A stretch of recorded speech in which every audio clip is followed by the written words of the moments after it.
and the lines are drawn as to who's responsible for what, then there's no ambiguity on it. People know what they're responsible for. In this case, it was sort of open-ended.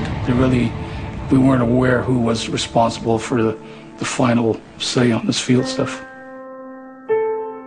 A subsequent inquiry found that none of those involved that day was trained in metric calculations. Not the ground technicians, not the pilots. I had not received any, neither of us had received any training at all on doing these calculations. The computer that had replaced the 767's flight engineer was broken, and no one knew who should be doing its job. Air Canada 143 was essentially down a man.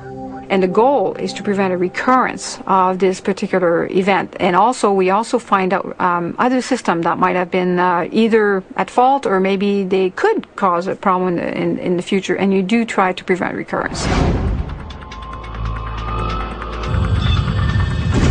All right.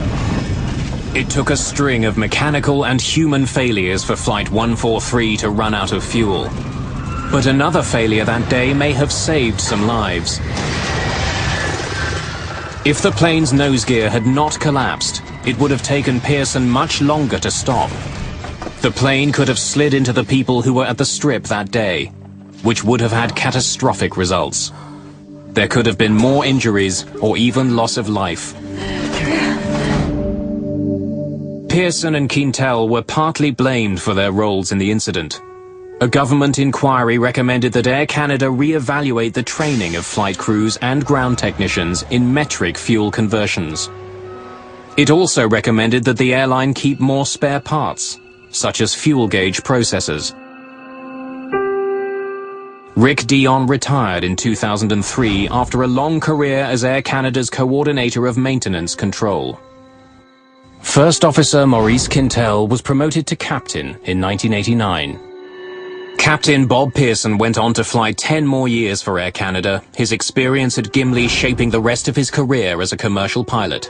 This experience affected me mostly by making me more relaxed as a pilot, giving me the feeling that as much as I've trained for all those years, that there's always that question about how you're going to perform when the chips are down, and I now have the feeling that no matter what, as long as an aircraft stayed together, I would get it safely back on the ground. And so it's been a relaxing experience.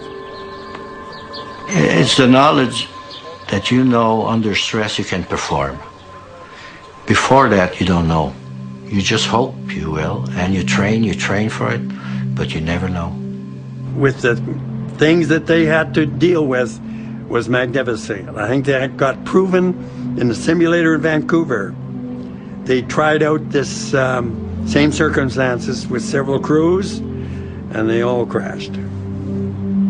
Probably the most important thing that came out of it was a realization that when something new is introduced, special attention and training needs to be accomplished for people to be aware what they're dealing with. When we had landed and the airplane was all in one piece, I thought, wow, I got another chance to fly again. Because of a tragedy like that, once you take your deck of cards and fire it in the air, you're truly free. And I guess from that point of view, Gimli I find it very difficult to say, but Gimli was maybe almost the best thing that ever happened to me, next to meeting my wonderful wife and marrying her. 2 days after the landing at Gimli, Air Canada's 767 was back in the air on its way to Winnipeg for repairs. A quarter century later, that same plane is still in service, and it still carries the nickname that Bob Pearson earned it, the Gimli Glider.